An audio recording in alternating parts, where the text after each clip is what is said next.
वंदे मातरमचं नाव जरी घेतलं ना तरी काँग्रेस तिथनं पल काढते. म्हणजे आता संसदेमध्ये हिवाळी अधिवेशन चालू होतं आणि मग तिथे वंदे मातरमला 150 वर्ष पूर्ण झाली. म्हणून एक खास कार्यक्रम म्हणजे खास चर्चासत्र चालू होतं. तर प्रियंका गांधी आणि Rahul Gandhi leader of opposition हे ॲब्सेंट राहिले. का तर वंदे मातरमवरती चर्चा चालू आहे.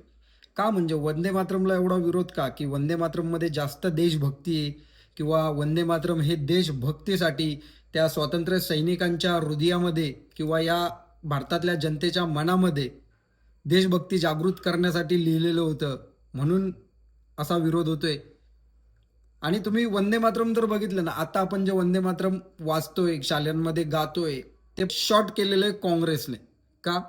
तर या वंदे मातरमला काही मुस्लिम नेत्यांचा, मुस्लिम समाजाचा विरोध होता आणि मुस्लिम अपीजमेंट म्हणून काँग्रेसने या सर्व गोष्टी काढून टाकल्या आणि वंदे मातरमची फक्त 2च कडवी ठेवली.